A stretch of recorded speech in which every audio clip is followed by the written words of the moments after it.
And from that moment on, I had a different perspective of life, because having been born and raised a Catholic, I was an altar boy. Here, what they teach you is that you're given this one life to get it right, and if you don't get it right and you make a mistake, even though He's a loving and forgiving God, He's going to throw you into a fiery abyss for the rest of eternity. That's insanity. It's insanity. I mean, why would anybody believe that? Number one, okay? Number two, obviously that's not a loving and forgiving God. Okay, so it's, in my mind, being a kid, it was a lie. I just knew it was a lie. And reincarnation is not new. Many of the different cultures have talked about it. And in order to mature the soul, you would need more than one lifetime. What do we live on average on this earth? Most people. 45, 50 years for the average. In the United States, it's 72, I think, 73. But outside the country, it's a lot less. And that's it. That's your window. Please. So, everybody has their own perspective on it, and absolutely everyone is entitled to their own perspective on it. I know that reincarnation is a fact, and I'm encouraged by the fact that it is a fact, that we get multiple lifetimes to figure things out, to learn it all, to learn specific lessons. Now, what does that look like when creating a family to come into? I don't have those answers, Rick. I don't. I did ask the question once, where do souls go when they die? And I was told that if there was a physical place, it would be near the Van Allen belt, where that is. That's what the A's had told me, but that's all the information they ever gave me about it. So, and that's all I know. Now, in regard to human evolution, you've said that we must make the conscious decision not to spread hate. Why is this so important? Well, what's hate? It's a lack of love. It's a lack of love. And a lack of love is destructive. It disintegrates things. If you look at some of the earlier notes where the Andromedans have talked about traveling through space, throughout our galaxy, and discovering cultures who had reached advanced maturity that had actually destroyed themselves because they lost their original intent. And I believe that the original intent is learning to totally and unconditionally not only love oneself, but love all. When you lose focus of that, things just begin to disintegrate perpetually, because you continue to justify creating a space of fear. And do love and fear exist in the same space? No, they don't. They're actually polarities, opposite polarities. So, many of the advanced extraterrestrial races have figured that out. And so, even if there was an opposing ET regressive race, they would do their best not to hate them. Yes. Yes. You've said that in this age that it's so important to know your neighbors. You've said that in your recent meeting with the Andromedans that your faith in friendships was reaffirmed. Why is friendship and why associate with neighbors, why is it so important, especially now, in these times?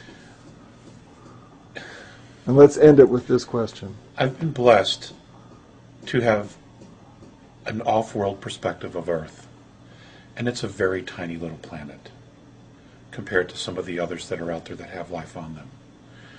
We are a community of people all living together, sharing a very, very small space. Okay? On a ball of water and land that is traveling through space. It is such a miracle, such a gift. If you could see it from that perspective. the reaffirming of friendship was, you know how I had not seen them in a very, very long time. And that initial reconnecting was if we had never been apart. And you know that when you're, and you know, we've all experienced that here on Earth, where we have had friends who we've never seen or we haven't seen for years and years and years, and then you either accidentally bump into them or something, and it's just like it's like you hadn't been apart. The conversation, the friendship picks up exactly where it left off. Those are gifts. You know, those are absolute moments of grace. And they should not ever be taken for granted. Because those relationships not only mirror back our own goodness and bring us joy and laughter and sharing, but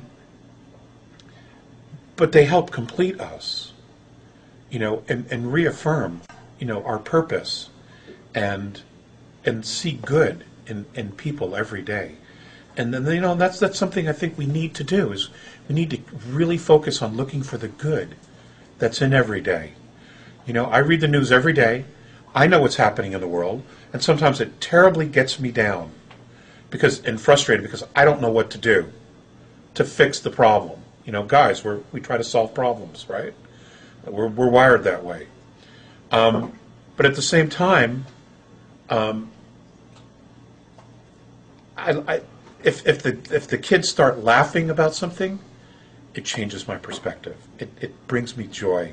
It makes me, you know, it brings me back, you know, to what really is important. And I think, you know, what we started off this interview with, you know, what's really important. These are the things that, you know, humanity as a whole really needs to be focusing on. It can't be about money. You know, I'll never forget the time that I did this presentation regarding money to Mornay and Faceas, because they asked me to. And when the whole thing was over, and I spent a great deal of time putting together this presentation. Of course, I was naive because I figured, well, they didn't really know, they didn't understand. But of course they knew. They've been studying us for a long time. And when the whole thing was over, Mornay was very grateful. And Faceas just looked at me and he goes, I don't understand. And I go, well, what is it that you don't understand? And he just looked at me and he said, I don't understand why you have to pay to live on a planet you were born on. And I mean, it's such a simple question, and it has haunted me ever since. And you know what, ladies and gentlemen? Ask yourself that question. Why do we have to pay to live on a planet we were born on? And who are we actually paying for the privilege of being alive here? Who made them the boss? Who put them in charge? You know? Think about that. Alex. And have a rum and coke.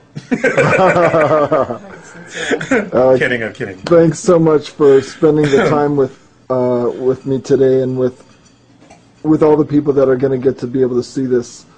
And we all thank you in advance. And we thank you for everything you've done in the past, sharing all your experiences. And a lot of us recognize the pain and sacrifice that you've gone through in sharing this. And we all just want to remind you that we really appreciate it and thank you. Peace out.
Speaking of which, how is Jasper today?